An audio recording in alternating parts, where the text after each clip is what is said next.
All right. Hello, welcome.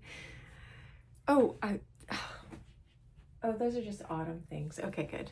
Uh, my name is Dr. Cheryl Meyer, and I'm just thinking we have to be part of the solution.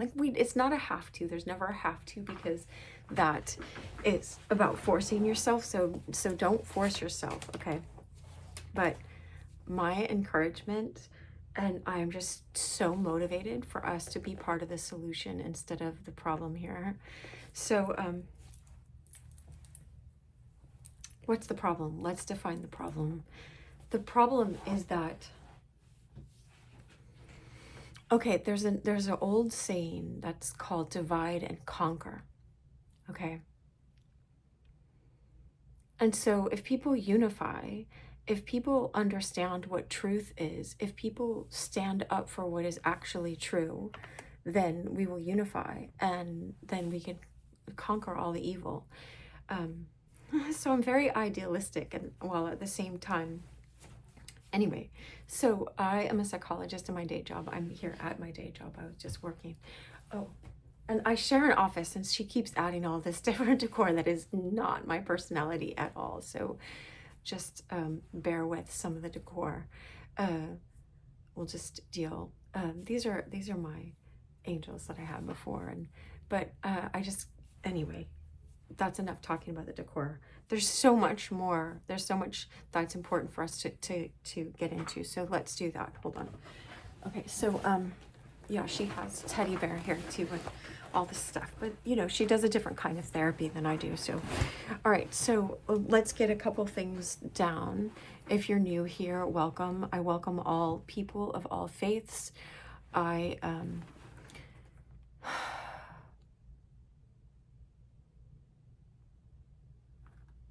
was just quoting Meister Eckhart today, and he says that truth is so important that if you took out the word God and just had capital TRUTH, right, truth, then it's kind of like he's saying God wouldn't mind, right? Because God is so in alignment with truth. God is truth. Now it's people will use God's name in the wrong way and not even know who God is and say, because this is my political opinion, this is truth, and that is not truth. Okay, so the dialectical definition of truth is to say what is, and what is not, is not. So I can say, this is a pen, this is an ink pen, this is ink inside of here, and you can write with it, right? If I say, this is a school bus, I am not saying what is true. If I say it is a pencil, I'm getting closer. It's still a writing utensil, but this is not a pencil. Pencil is what we use with lead, right? Or whatever is in it, graphite now. All right, so, all right, let's start with Boethius. I'm just gonna read part of this because I better have it. Yeah, I put it in here. Okay, good. I was reading it this morning. Wow, look at this. Okay, so look at this is how important this book is in revealing all these deepest truths. It cuts through the chase and helps us get to the bottom of things. So a couple things is, yeah, I was going to say I'm a psychologist, but I don't follow Freud, okay? So for any of you who are studying that, it's I learned that I have my Greek New Testament right here. I took Greek for 2 years in school, okay? And the word psyche in Greek is your soul, and ology is the study of, okay? So I always looked at, I don't know what other people did, but I always looked at psychology as a study of your soul, and your soul is very important because I met this African American man, and it doesn't matter what his race was, but he just was this. He had sons and grandchildren, right? And he looked straight in my face, and we were talking, right? And he's just like, Cheryl, never apologize. I don't know if he said my name, but never apologize for saving someone's soul from hell, right? And so there's this people pleaser part of us sometimes that are like, oh, we can't talk about soul stuff, or we can't talk about that you have an eternal nature or eternal soul and a spirit, and you have this body, you know. And I often quote George MacDonald, who was C.S. Lewis's spiritual mentor, and I love C.S. Lewis. We'll get into C.S. Lewis some, but he said, don't teach your kids that they have a soul. Teach them they are a soul and they have a body. So you have this body, you are in a body, but you are an eternal soul. And when you know that, then you know that, you know, not to get in fights with people over small things. I have a whole video. You can look it up. It might, it either has hashtag triggers or triggers with Tiffany. It's my friend Tiffany. We were talking about triggers, and it was just this great conversation, and how when you get triggered by someone, either politically or whatever other way that you can get triggered by someone emotionally, whatever they're bringing up, it brings up some old wound. All right, so I draw it like this, okay? And this video is about becoming the solution. Like Gandhi said, be the change you wish to see in this world. So it's really important. We're going to do the work. If you're invited to come along, I'm going to do the work. You can do the work with me. I just do this because I want to give back. I want people to like, people are like, oh, don't you get so overwhelmed by like the depth of problems of people that come into your office? It's like, these are the people that want to take self-responsibility and work on being part of the solution. No, I'm excited that people want to work on that in here. That's how I look at it. So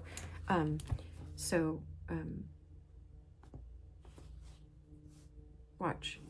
Okay, so if this is the part of you that's in awareness, that's connected to God, Jesus says, remain in my love. So this part, I just put like positive or crosses and hearts, love, remain in my love, okay?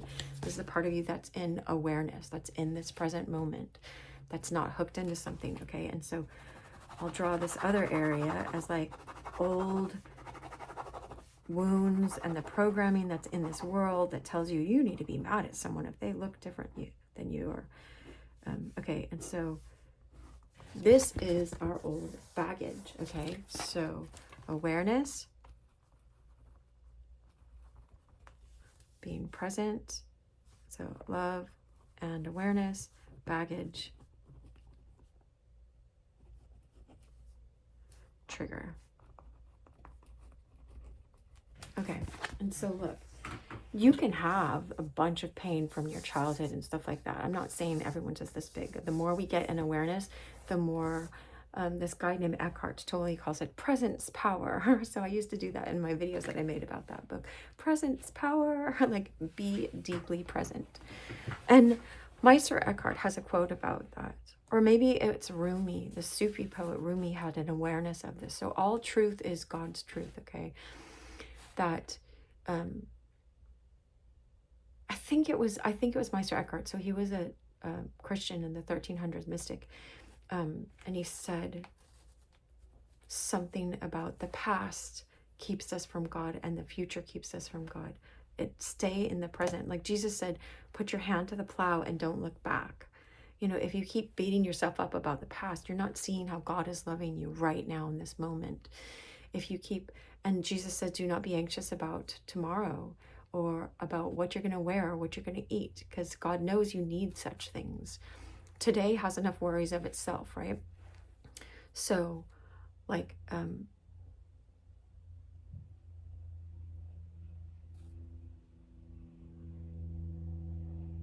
you learning how to be present is really caring for yourself. And it's because I can't fight something I'm making up in my head. I can't fight that, right? How can I fight that?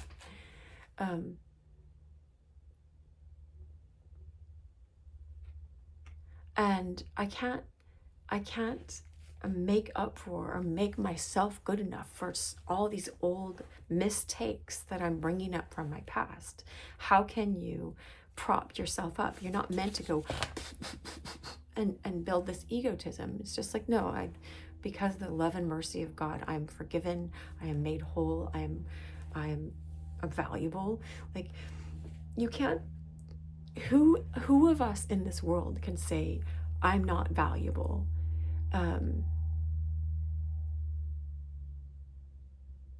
When Jesus left heaven to come die for us, he's not an idiot. He wouldn't die for no reason. That he could walk on water means he could take nails out of his hands or send angels to do that. When they came to arrest him, they said, "Where is Jesus?" And he's like, "I am." And it said the whole company fell down. All of them, they fell down. They got back up again, right? And it's just like, so he didn't have to go with them. So it's important that you understand this. Someone saw the predicament that we were in, that God made this perfect world. And C.S. Lewis says this in the book Mere Christianity. It's so awesome. He says the thing about Christianity is like, this is the one, and this is not to build an ego identity, okay? We are the one religion that says that God made a good world that has gone bad, but we still retain a memory that it was good, or that it ought to be good. All right, so God is good, and then we chose to try to take a shortcut by Adam and Eve bringing us into the fall somehow. All right, just understand that somehow they brought us into that. And that, so from the beginning, before the foundation of the world, if we've made that free choice, because love has to have free choice, then God built in from the foundations of the world a way to bring us back, and that's Jesus. He wouldn't have left heaven as the God-man to come die for us unless he valued us. Okay, so one, you're valuable. So I encourage you, all right? This isn't an invitation. This is not shaming. This is not, oh, and I keep seeing them. Like, stop treating yourself like you're not valuable, because that's a lie, all right? Now, I've said to my clients before, hold on, let me get the picture of them. Look how sweet they are, right? It's just a sweet couple. I know that they're this certain color, so just don't look at the color if they're not the color that you see yourself at. Am I my skin color? Like, if I was a different skin color than this, would the words that I'm saying be just as valuable? Yes. All right, so who are you beyond your age, beyond your name, beyond your skin color? Who are you? Who are you? All right. Now, you're not your triggers, okay? So let me go back to the triggers for a second. Is we get triggered by something. Like, I used to use the example of, like, if my husband, before, when I was married, now it's annulled, so it's as if it didn't happen somehow. Thank you for the church. But anyway, so if he didn't take out the trash, and it got me in this helpless state and it triggered me to go back to this place of, and I didn't realize it at first, right? And then I did, is like that reminded me of, like, all the unconscious trash that my parents did not work out in themselves, and blamed me. And I always felt like, well, I always have to take out the trash, then everyone's gonna leave the trash for me to take out, because I was like the truth teller in my family. And I was going, why is this happening? Why is this going on? I feel crushed when you guys are acting in your subconscious, when you're hurting us, whatever ways they did. All right. And so, like, if, like, he can take responsibility. Like, if it was his job to take out the trash, then I could just be like, hey, the trash is getting really full, and it doesn't have to trigger me. Or if I know it triggers me, once I know, oh, it's like you're throwing the whole pie at the other person. I was getting mad at him because he triggered this feeling of helplessness that I had in childhood, and overwhelm, and like I had to pick up all the slack, and I had to be God in everyone's life, and I don't have to be God in your life, or your life, or anyone's life. I don't even have to be God in my life. God is God. Thank God for God. Okay. And so hopefully, that was helpful for you. This is part of the work. Okay. So I'll just show you what I was reading this morning. Okay. And I'm just going to quote from this book. And it was written in the 1100s. No, this one was written, my commentary is written in 1100s that I like, from Blessed Theophylact. This book was written in 524 AD. okay? And it was like, I heard it was second to the Bible once they got the printing press in popularity in the around the 1500s, I think. Is that when? I don't remember when the Gutenberg press came out, but anyway. C.S. Lewis named this as one of the top 10 books that influenced his life. It's called The Consolation of Philosophy. I forgot to say the name, by Boethius, okay? And so, and this is translated by Richard Green, he's associate professor of English at Johns Hopkins University. Wow. I was just reading another researcher from that place years later, from the 2020s. Like, how many years? Anyway, I don't have to count the years. All right, so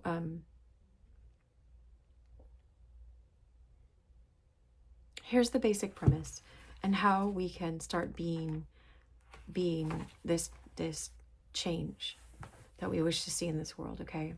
Is once you see that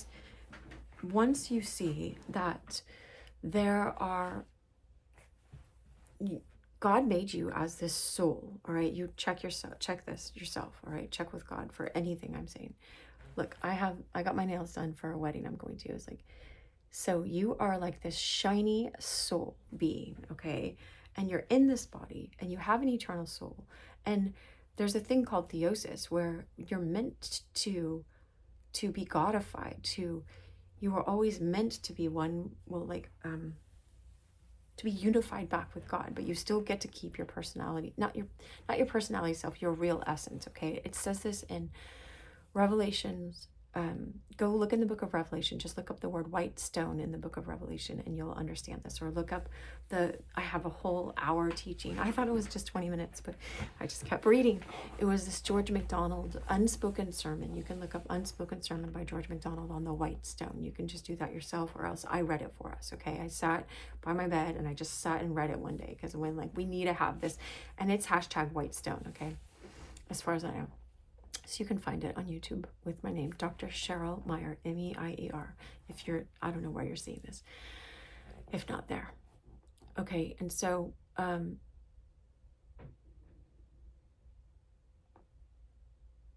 when you know that you are valuable enough for God to leave heaven, to die on a cross, to bring you back the reconciling with a perfect God, so that what C.S. Lewis says in this book is like, it's not like teaching a regular horse. And I have her, oh, she moved her horse.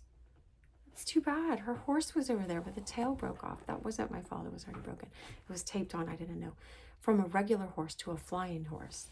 That's what this transformation is like. It says in the New Testament, it says like, for I am a new creation, the old is gone, the new has come. Now, you may not understand all of what I'm saying, just take them as seeds for now, but C.S. Lewis describes really well. He said it's kind of like if you play with these 10 soldiers as a kid, he was a boy, so he's playing with 10 soldiers, and they were going to be turned into a real boy or a real girl. Let's say like Pinocchio, you're not this wooden puppet on strings.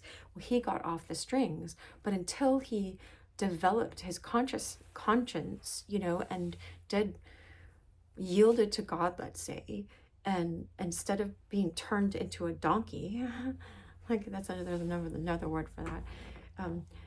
I won't go into it, but because he was at this carnival and he was just feeding his flesh, and then he saw these other kids that turned into donkeys, right? And he didn't want that, and so anyway. The story of Pinocchio is an old one. Now, Disney picked it up and made a movie out of it and stuff, but this is an old tale.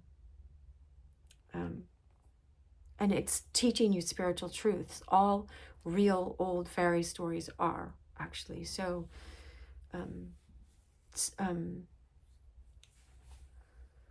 Tolkien, J.R.R. Tolkien and C.S. Lewis have an amazing essay on fairy stories. That's another one I ought to read for us. It's just like, you don't want to go through life without reading essays on fairy stories. But even I forget it sometimes. But they wrote it for Charles Williams. So essays presented to Charles Williams, and Williamson's essay on fairy stories. And so it talks about all this stuff. But basically, you are an eternal soul. But is your eternal soul becoming more like God, or is it becoming more empty, more nothing? C.S. Lewis explains, like, in the end, hell will be like a cage that we locked from the inside. Like, we didn't become what we were meant to become. Even the word grace, it is by grace we are saved, okay? So yes, this is a free gift that God gives us. The word grace in Greek, right? Look it up here. I could show you it, but you can look it up yourself. Charis. It's where we get the word charisma and character, all right? And so it's like, yes, it's God's gift to you, but it's also God giving you, God making you into little g gods. It's called theosis. He's transforming you into your eternal self that you were always meant to be, that we fell from that state. And God had found a way through Christ to reconcile us. He took the curse that was upon us and gave us his righteousness. But this isn't just like, put on this robe and that's it. No, it's like, be holy because God is holy. There's a verse that says, be perfect because I am perfect. Perfect there means mature, complete, whole. Like, God wants to give you God's perfection and make you holy because you're meant to be holy. All right, this isn't about acting holy, and this isn't about acting like you know it all and judging other people and I have a fish on my car, so I'm going to heaven and you're going to hell. It's not that, okay? And but there are still boundaries and standards, and there's virtue. We're meant to walk towards the virtuous because that's happiness. Happiness is God and becoming more like God, and happiness is found in virtue, but it's not about earning it. Okay, so there's all these things, and spiritual truths are paradoxes. Okay, and so it's both and so let's so part of the problem is that we there are evil entities. In John 10:10, I always say this and then I'm like, now I'm going to get flagged, but I'll just say part of it. Then I'll say the whole thing and I'll just spell out, the enemy, the thief. Jesus is saying this, so I can't quote Jesus without getting flagged on these platforms. The enemy comes to kill, steal and destroy. That's what the enemy's job is. Jesus says it. But I have come to give you life and life abundantly. All right. And so this is real. Like, this is real, says we war not against flesh and blood, but against powers and principalities and wicked rulers in high places. All right. People would like to ignore that. But one of the strategies, this is like Devil's Playbook 101, is to divide and conquer. And so get in, divide families, divide men from women, divide genders, divide schools, any good organization. That evil will try to come in, infiltrate, divide, and then you conquer those people. Okay, so even divide you from your real worth. If you knew your real worth, if you knew it, if Jesus showed up in front of you, and he is through me right now, okay? If he showed up and said, hey, I left heaven to die for you because I love you and to reconcile you to a perfect God because I wanted you to have this perfection back in you and purify you and make you whole again and give you a way to not earn that, but that I loved you first. And then of course you want to be more like this, but it's not a manipulation. I do this because I love you. I'm like, in Jesus' name, amen, right? If he did that right now, if he showed up in your life and said that, and you knew he was speaking truth, then you'd be like, wow, why do I keep going on social media? Why do I think I need to date that guy or that woman, if you're a man? Or, whatever, wherever you are at. Why do I keep telling myself I need to go to that addiction, or the grass is always greener on this side? If I just was defined like this, if people saw me as like having a bunch of money in my bank or having that car or whatever it is, or I just feel so full of shame that I'm going to use that substance to numb myself. Look, shame fuels addictions. Okay. So if you can take all your shame to God, it's like step one of AA is I came to believe a power greater than me can restore me to sanity. That's the restoration of sanity, is saying, God, you are good. And I've been following a lie from my childhood that I'm not worth your good, that I can't receive your good. All right, so let's get, some of the time we need to go back to the basics. Like I'm finding that with some the people that are interacting with me, because sometimes I get out of touch because I'm just so like, let's go to these lofty, weighty things. Like sometimes we need to go back to the basics and go, wait a second. Why are you choosing to treat yourself like you're not worth? Why are you going to an addiction? Why are you fighting something on this level too? Why are you, when people label you and put you in a box, you just say, well, they're in this box, and so they're bad and I'm good. And it's like, no, you are good because God makes you good. And he made, my friend just sent me this awesome reel, okay? And I usually don't watch these, but she's like my best friend. One of my best friends. All right. I have about 3 really, really good girlfriends, and I'm not going to say their names but anyway, she sent me this reel.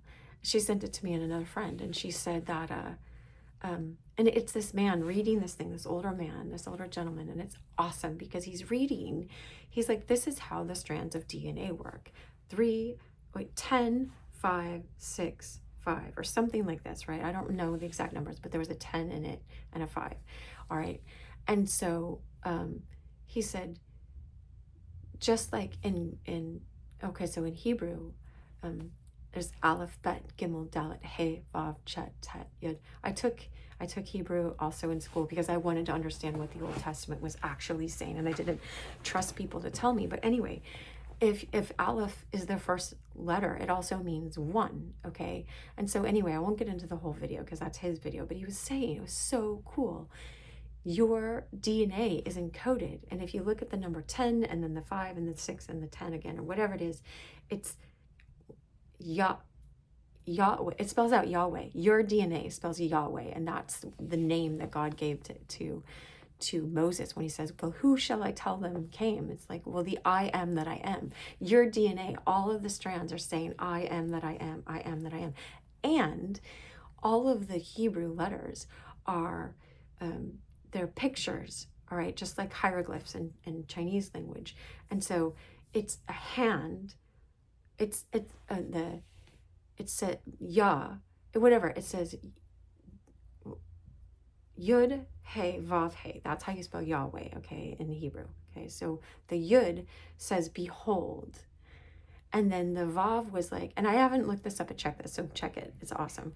But the nail, it says, I'm the one, behold, I'm the one with the nail in my hand, right? Behold, like, this is how much I loved you. And so that our DNA is saying, you can identify who came and saved you by the nails in his hand, right? And that's Jesus Christ. But again, now I welcome you wherever you are on your faith journey, and you don't have to believe this, but it was pretty cool because I've made lots and lots of videos where I said, look, God is a gentleman. He's very respectful. He's more than he's male or female, but he's very respectful. He doesn't put made by God under everything so that you have to believe there's a God, because oh, look, I have this In-N-Out cup because I got tea last night for today when we went through. Look, John 3:16. That's on the bottom of this. Okay. As I In-N-Out. But I got my iced tea with lemon. And so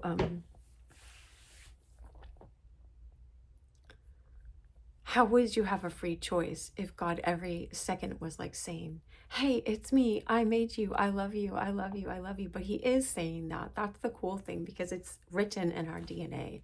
It's written in our DNA. So like, I don't like scrolling, I don't like looking through reels and stuff, because you can just get lost in a whole hour of doing that. But I was just like, all right, I'm gonna sit and I'm gonna make time to watch what my friend took the time to send us and tell us to watch that, right?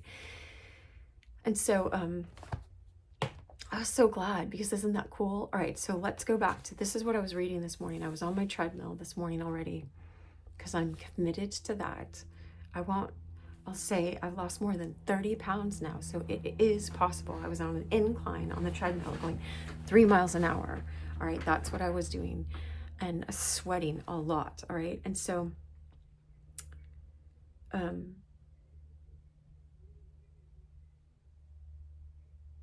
okay, so I'm going to quote this. I'm quoting this Richard Green's translation until I get one that was translated in the 1800s, then I can completely quote him because it was translated from the Latin or the Greek or whatever. I don't know Greek that well, or I just read it from the Greek because it was written in the 500s. So anyway, so we're all props to Richard Green for translating. I hope it's okay to quote it for educational purposes here, because I'm not making any money. Like, I haven't. I've been doing this for 6 years. Almost 6 years. Next month it'll be 6 years. I mean, and I had videos before that, but anyway, it doesn't matter. All right, so go back. It says, there's a verse that says, do not be weary in your well-doing, for in due season you will reap a harvest. I know from this book reiterated to me today, that everything you do for the good always will be either rewarded in heaven or Jesus says on earth and in heaven. He says it, so I'm counting on that for him, but I'm not doing it for that. All right, and so listen, don't let them divide you and conquer you.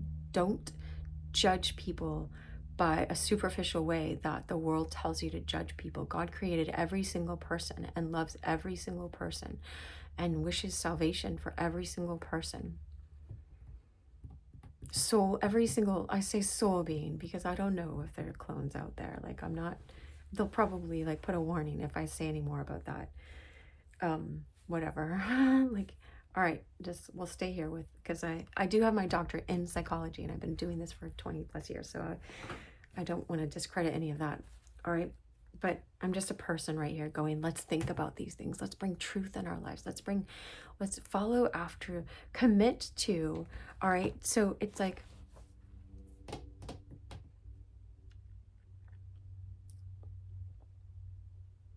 all right, okay, so what happened in this book? This is a real book. Boethius was falsely accused and imprisoned for political reasons because he stood up for what was true. And everything looked dark and bleak. And he actually was put to his end. They offed him at the end because they wanted to silence him. And so that's not different than versus today, is when people are, especially if you're getting other people to wake up, they don't want you to have a voice. And so the enemy will try to discourage you by, like, keeping your algorithm suppressed for 6 years, or like God will use it as training. So you like just get better and better at making videos and speaking the truth more succinctly, and whatever you get better at, God will use it all for good. So just trust that. But anyway, listen, so Boethius is imprisoned and going to meet the end of his life, unfortunately, by these people. But Lady Wisdom, who's also called in this book Lady Philosophy, Sophie, the word Sophia, Sophie is wisdom, and Philos is love. So philosophy is meant to be the love of wisdom. Okay, so Lady Wisdom comes and she's teaching him and showing him what the actual deeper truth is beyond his circumstance that looks really bleak, because in the physical it did turn out to be bleak. But guess what came out of this book, which was one of C.S. Lewis's top 10 books that influenced his life. And he wrote us all the Narnia books and Mere Christianity and The Problem of Pain and The Four Loves and all these other books. I took a class on C.S. Lewis 5 times in college and graduate school. Anyway, he had a photographic memory, and I just love Tolkien and C.S. Lewis. I love Tolkien so much. They're like fathers to me. So anyway, so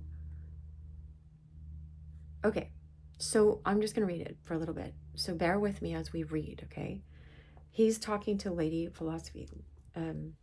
O guide to the true light, to the light which is God, not a false light. The enemy appears as an angel of light, right? All that you have so far told me is divine in itself and perfectly convincing by virtue of your arguments. argument. But although the sorrow caused by my misfortune had made me forget these truths, so sometimes you go into survival brain. This is why they want to keep you ramped up on all these news stories and all these little things, and not actually seeing what the truth is, what the deeper truth is, and what the truth is of what just happened. They want you fighting each other and dividing and running all over the place, being worried about all this stuff that keeps you in fear mode. And fear mode, when you're in fear mode, you go in survival brain. So it's a different part of your brain than your thoughtful brain. I knew this one meditation by this Christian woman. She says, only creative thoughts from now on, I choose. But Jesus is saying that when he says, come to me, all of you who are weary and heavy laden, and I will give you rest. And I am the good shepherd, and I am the vine. You are the branches. Remain in me, and you will bear much fruit. You will, if you remain in the presence of Christ, because he will keep burning all the untruths off. As if you think of Jesus as this burning holy fire, the more you approach Jesus, the real Jesus, he'll burn off whatever dross you have and turn you into real gold. And that's what we're meant to become. But anyway, okay, so when you go into fear mode, you go into fight, flight, freeze. Those are the ones they name, where you just want to fight people, right? And then you demonize them and they're all bad. Did you see Jesus like fighting a bunch of people? He didn't. They kept trying to provoke him to. He didn't. Flight is just run away. I just want to escape and just, do you like pina coladas? That's a funny song there. I ought to teach it one day. I really, because I see a soul path in all of these songs, a lot of songs. I definitely do in that one.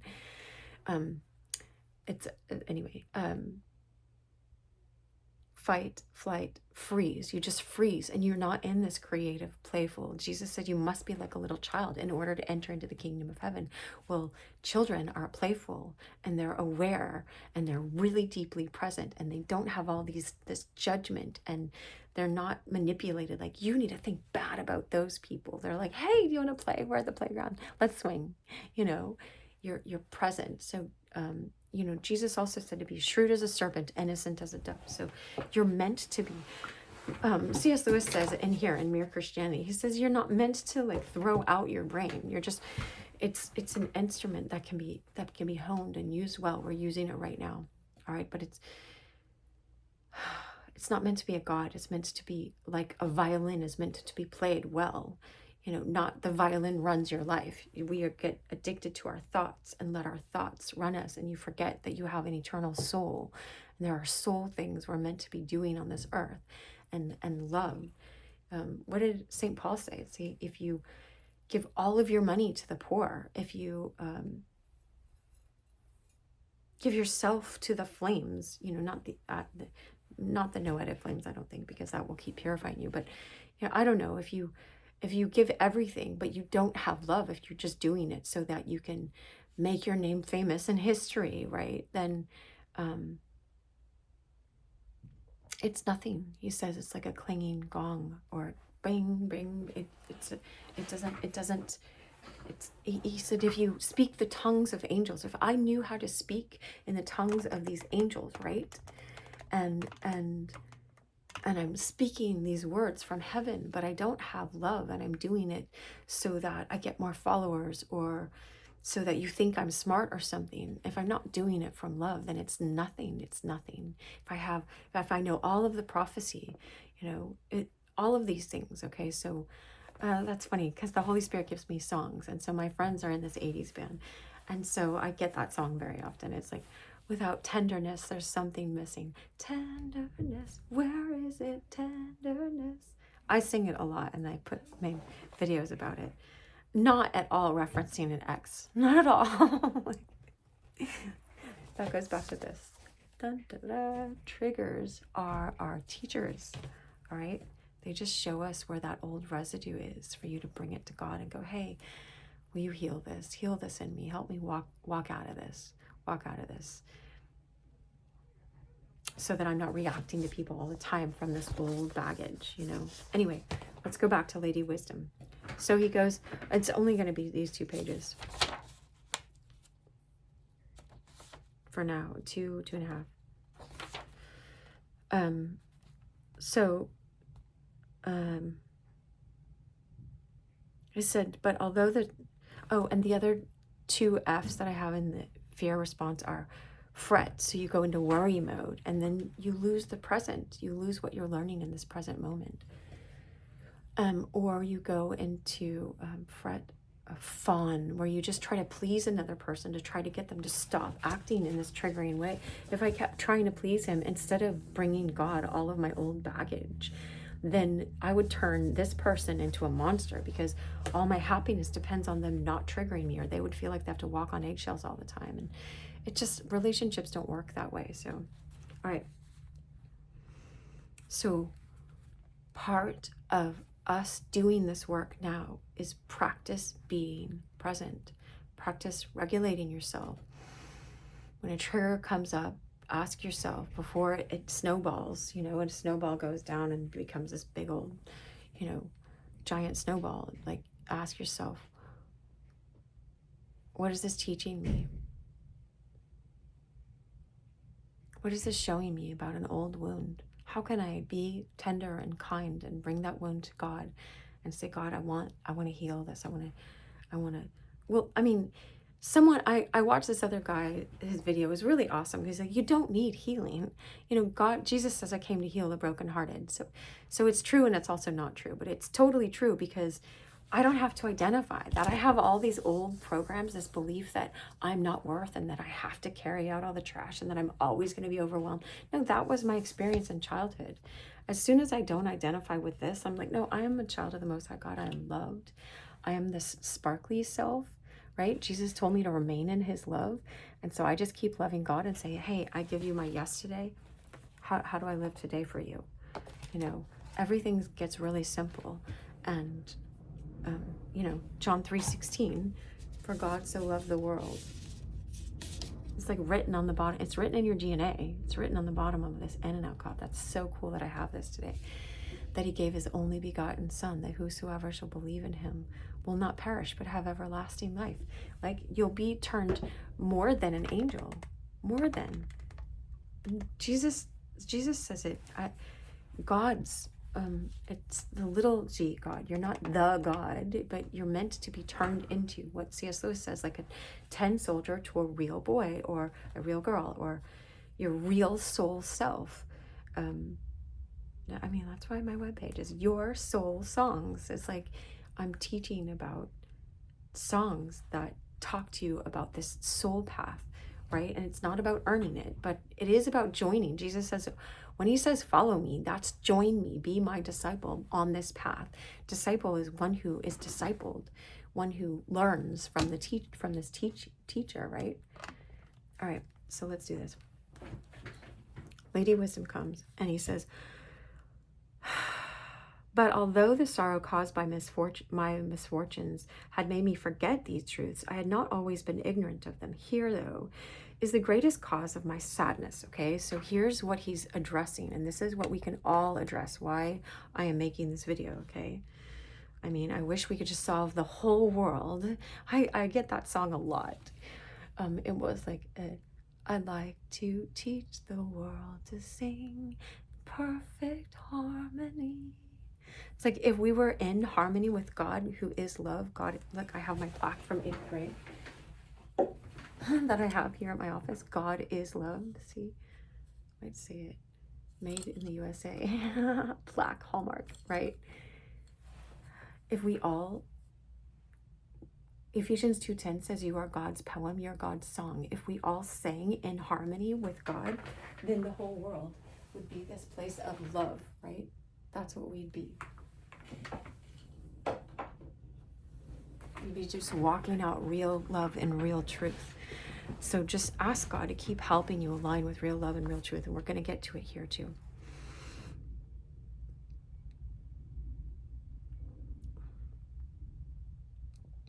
Here, though, is the greatest cause of my sadness, okay? And this is for all of us. He's expressing this universal sadness that we all have because we forget this truth that he's going to reveal, okay?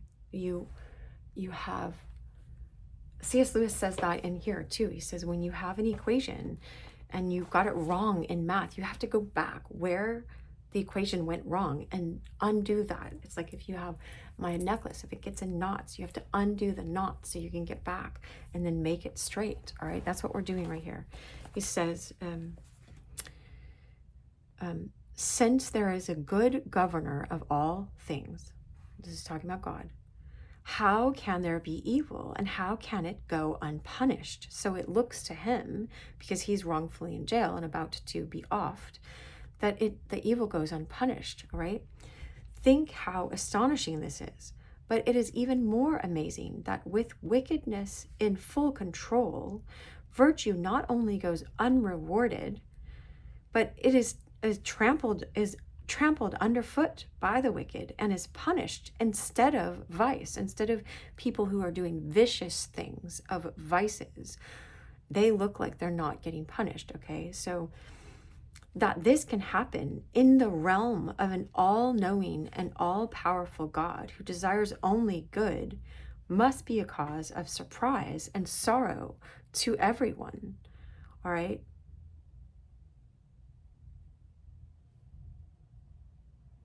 Okay, so do you understand? You can rewind that and watch it again because I don't want to repeat it because some people want to get to the next part too. Philosophy answered, okay, here's your answer. It would indeed be a monstrous thing, okay? So that is monstrous if that was true, but watch, she shows it's not. And astonishing to everyone if, as you suppose, wrongly, this is where he got his equation off and he didn't think he did, in the well-ordered house of so great a Father, God the Father, right? The vilest objects were cherished and the most precious were regarded with contempt. Okay, that would be a monstrous thing, but it's not true. All right, so let's watch. But this is not the case. This is not the case. The real case is something else. All right. For if our previous conclusions are valid, and that's the beginning of this book, and this book is free online, so you can find it for free. I've got the PDF listed on my one of my first videos called Voice Dream for Moms or something, right? Just like a voice dream reader. I wasn't getting paid to promote anything. My uncle gave me this PDF app, this app that reads PDFs way back when I made that video like 9 years ago. And so we didn't have that yet. It had this great British voice, and so I put the top 10 books of C.S. Lewis so you can listen to those for free because they were all free. I think most of them were. One of them is Orthodoxy by G.K. Chesterton. He was Catholic. Tolkien was Catholic. C.S. Lewis was Anglican, all right? We follow Christ, and Christ always leads us to truth. Ask God to lead you to truth, whatever your faith practice is. Anyway. Okay, so, but he never brings up Jesus in this, but it's just amazing how he shows you, it leads you to this truth. It's amazing. It's just like it's written in our DNA, and it is there, but it's, anyway.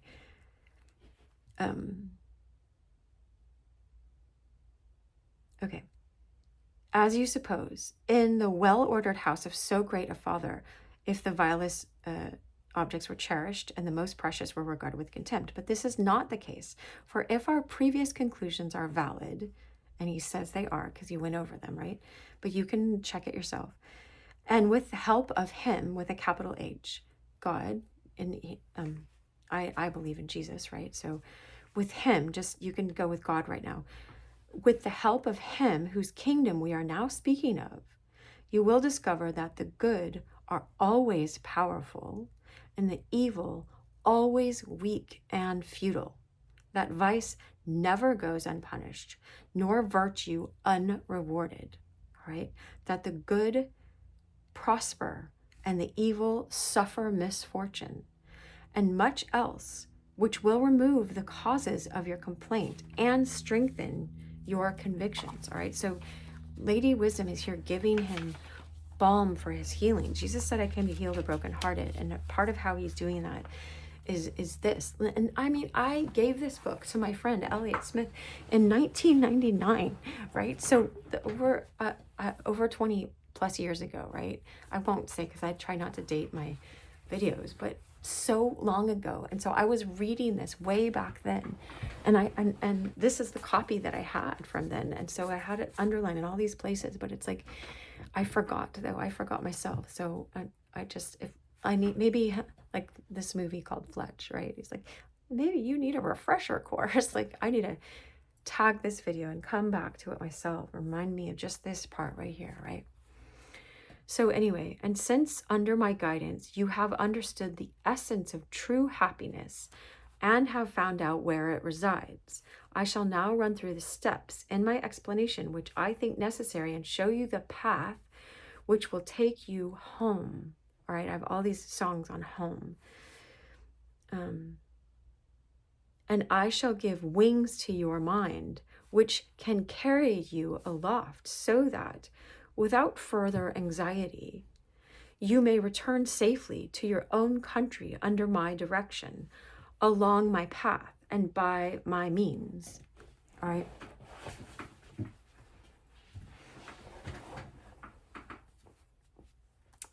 My wings, so poem 1, so this was written in poem form. Okay. My wings are swift, able to soar beyond the heavens.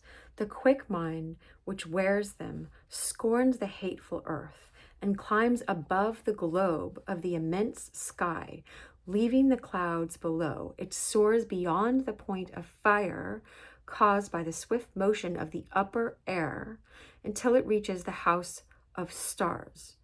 There it joins Phoebus, I think this is the sun, in his path, or rides with cold, old Saturn, companion of that flashing sphere, running along the starry circle where sparkling night is made. When it has seen enough, it flies beyond the farther sphere to mount the top of the swift heaven and share the holy light. Okay, anyway, let me read one more paragraph or two. There, the Lord of Kings, like Jesus is called the King of Kings, but God is right here, the Lord of all kings. We're meant to be kings and priests. If you understand about the royal priesthood, I have a whole playlist called Kings and Priests, Queens and Priestess, whatever, the royal priesthood that we're called to. This is a very deep thing that's in the New Testament, okay? So you can watch all of those videos if you want.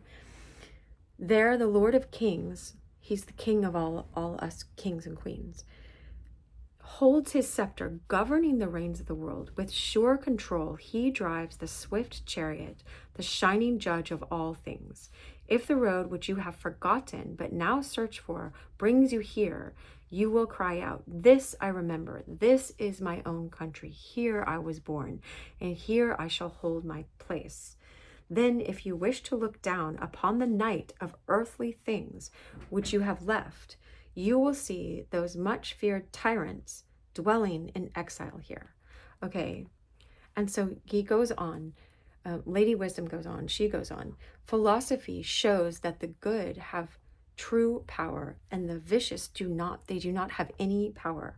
And so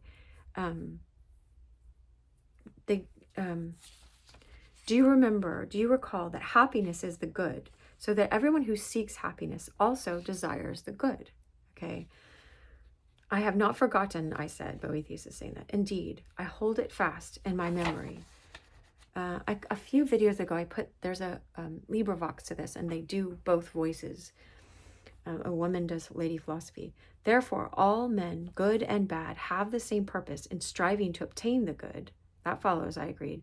But it's also true that men become good by obtaining the good. Yes, good men attain what they desire.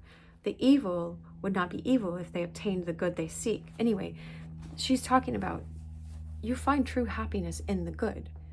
Now, evil people, God, so she said earlier, I think it was a couple pages before, that God does not do evil, okay? So evil is no thing. Evil is a perversion of the good. It's not yet reaching the good. So someone might, let's say they want lots of money, but that they go and take it from somewhere like a bank or something. They wanted something good. It's not wrong that you want provisions for your family and stuff, but to take it in the wrong way is doing a vile thing.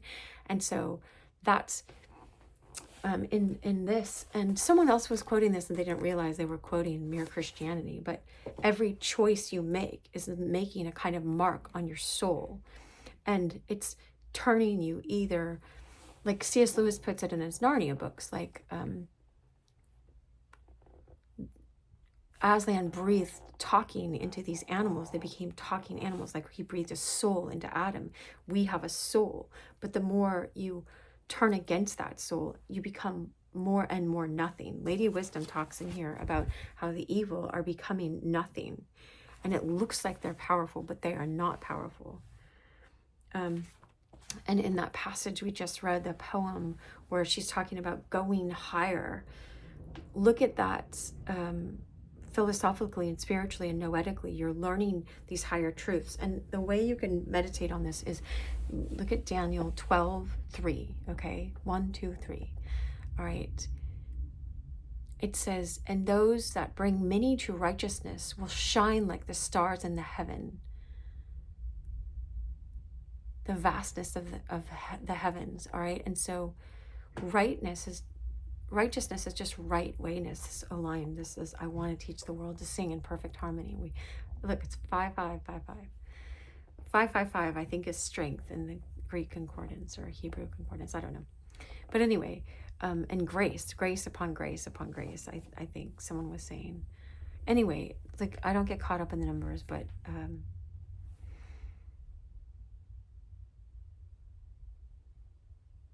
all this is saying is look, and I quote that one song, check yourself before you wreck yourself. Just check if this is true. Jesus said, test the spirits, that you test them 3 times. So you ask, does it align with the word of God? Does it align with wisdom? You know, I'm not saying how to check it 3 times, but you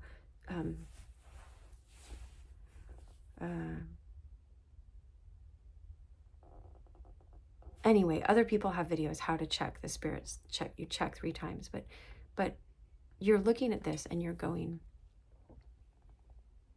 look, even the evil people wanted something good. Like, let's say they wanted a relationship, but they didn't know they were worth someone actually getting to know them and loving them and building an intimate relationship. So they just took something convenient. They still wanted something good. They just took it in a way that that's degrading towards that person. It's like if you would want your daughter to date a great guy and for him to court her and for them to get married, you know, now our society tells us, oh, marriage, it tears down family, it makes it look stupid, it makes all these things look stupid. But if in your heart that's what you would want, and then look at the good become more and more who we were always created to be, not so that we can get in our egotism and go, look, I'm good and you're bad. It's not like that at all. That turns into pride, and it turns into something you are not. That starts taking away your power again. And so what I was saying is C.S. Lewis makes it so that the animals are these talking beasts, but if they become more like animals, or just like more like Pinocchio at that fair where they're just feeding themselves and running after their pleasures, they become less and less who they were always created to be. All right.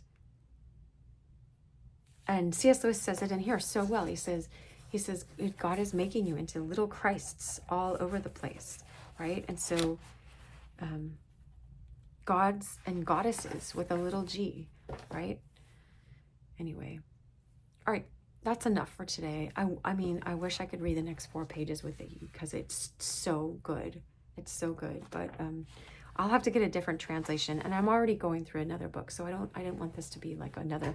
I'm going through The Ascent of Mount Carmel by St. John of the Cross right now, and I already went through 60 hours of Evelyn Underhill's mysticism, studying the nature and development of spiritual consciousness. So if you want to learn about those things, those were books that were written a long time ago. Hers was written in 1810, so it was pre-copyright for us, or I mean 1911 or something. All right, much love. Thanks for being here.